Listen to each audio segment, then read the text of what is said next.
ऐका हो मंडळी, अजा एकादशीची कथा. श्रीकृष्णाने सांगितले आहे की अजा एकादशीचे व्रत केल्याने सर्व पापांचा नाश होतो. माणसाला अश्वमेध यज्ञासारखे पुण्य मिळते. मृत्यूनंतर माणसाला वैकुंठामध्ये स्थान मिळते. पौराणिक काळात अत्यंत दानशूर हरिश्चंद्र हा इक्ष्वाकू वंशीय राजा होता. हा अयोध्या नरेश धर्मपालनासाठी अत्यंत तत्पर असून तो कधीही आपले वचन मोडत नसे, अशी त्याची प्रसिद्धी होती.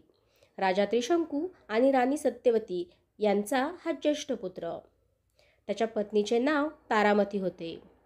ती देखील आपला पती एवढीच पुण्यवान आणि धर्मशील होती. यांच्या मुलाचे नाव रोहित. हरिश्चंद्र राजा गुरु वशिष्ठांचे शिष्य, त्यांची हीच ओळख या कथेत आहे. विश्वामित्र ऋषी एकदा तपश्चर्येला बसले होते. राजा हरिश्चंद्र त्याच ठिकाणी मृगयेला आला होता. त्याच्या सेवकांसह येण्याने आणि कालव्याने विश्वामित्राच्या साधनेत खंड पडला व ते संतापले. हरिश्चंद्र राजा ब्रह्मश्री वशिष्ठांचा शिष्य आहे हे त्यांना समजले. तेव्हा त्यांनी राजाची परीक्षा पाहायचे ठरवले.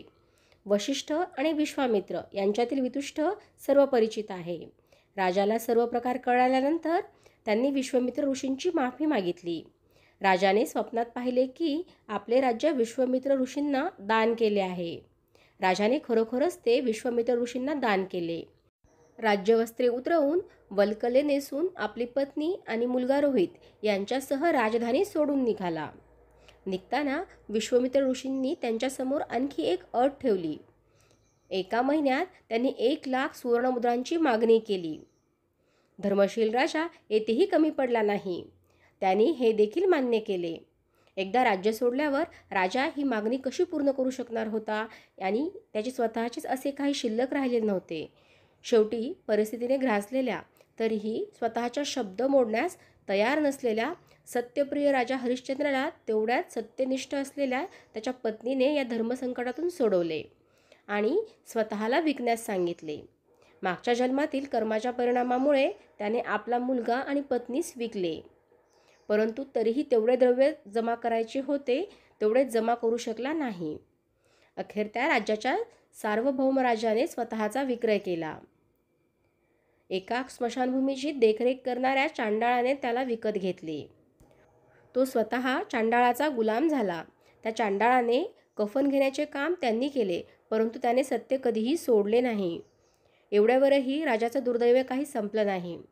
काही दिवसांनी बागेत फुलं गोळा करण्यासाठी गेलेल्या राजाच्या पुत्रास म्हणजेच रोहित याला सर्पदंशाचे निमित्त झाले आणि तो मरण पावला.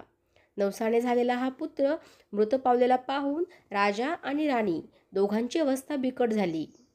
खरी परीक्षा पुढं होती. राजपुत्राचे दफन करण्यासाठी त्याच्या आईनं स्मशानातील कर भरणे आवश्यक होते. राजाचा धर्म त्याला कर न भरता दहन कर्म करण्यास परवानगी देऊ शकत नव्हता. दासी असलेल्या तारामतीकडे कर देण्या एवढी रक्कम नव्हती. नियमानुसार हरिश्चंद्र राजांना तारामतीकडे तिच्या वस्त्रातील अर्धा हिस्सा मागितला. एक सर्वसंपन्न राजाच्या पत्नीला अखेर नेसते वस्त्र फाडून देण्याची वेळ यावी आणि आपल्या पत्नीची व मुलाची शोकांतिका पाहण्याची वेळ राजा हरिश्चंद्रावर यावी, यासारखे दुर्दैव ते कोणते असणार आहे. तरीही राजानं धर्म सोडला नाही, आपले वचन मोडले नाही. बरीच वर्ष निघून गेल्यानंतर त्याला आपल्या या कृत्याबद्दल वाईट वाटले. तो या सगळ्यातून सुटण्याचा मार्ग शोधू लागला. गौतम ऋषी आपल्याजवळ पोहोचावे असे त्याला वाटत असतानाच ते समोर आले. हरिश्चंद्राने त्यांना प्रणाम केला आणि त्याच्या दुःखाची गोष्ट सांगू लागला. राजा हरिश्चंद्राची दुःखद कथा ऐकून महर्षी गौतम ऋषीही दुःखी झाले. तेव्हा ते राजाला म्हणाले, हे राजा, श्रावण महिन्यातील कृष्ण पक्षातील एकादशीचे नाव आहे अजा एकादशी. या एकादशीला विधीप्रमाणे व्रत करा, तसेच रात्री जागरण करून पारायण करा. त्यामुळे तुमची सर्व पापे नष्ट होतील. असे सांगून महर्षी गौतम अंतर्धान पावले. अजा एकादशी आली तेव्हा राजा हरिश्चंद्रानं महर्षीच्या सल्ल्यानुसार विधिवत व्रत आणि पारायण केले. या व्रताच्या प्रभावाने राजाची सर्व पापे नष्ट झाली.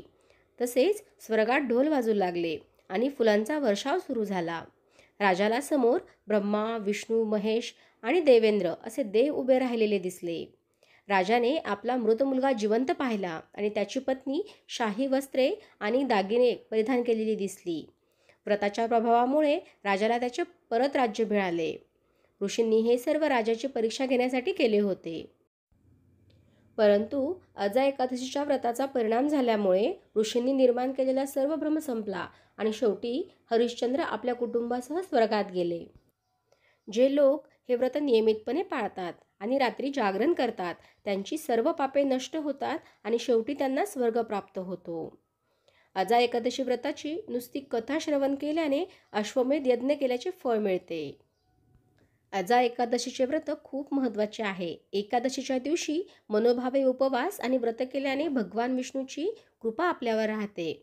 या दिवशी व्रत केल्याने व्यक्तीच्या जीवनात सुख समृद्धी आणि मोक्ष प्राप्त होतो. सर्व पापांपासून मुक्ती होते. अजा एकादशी पूजा विधी. या दिवशी सकाळी लवकर उठून स्नान करावे. पूर्व दिशेला चौरंगावर पिवळे वस्त्र पसरवून भगवान विष्णूंची मूर्ती किंवा फोटो स्थापित करावा. तुपाचा दिवा आणि अगरबत्ती लावावी आणि कलश ठेवावा. यानंतर भगवान विष्णूला फळे, पिवळी फुले, सुपारी, नारळ इत्यादी अर्पण करून आरती करावी. ओम अच्युते नमः या मंत्राचा 108 वेळा जप करावा. दिवसभर व्रत करावे आणि संध्याकाळी विष्णूंच्या मूर्तीसमोर तुपाचा दिवा लावावा. यासोबतच अजा एकादशीची व्रतकथा ऐकावी. त्यानंतर फलाहार करावा. दुसऱ्या दिवशी सकाळी ब्राह्मणांना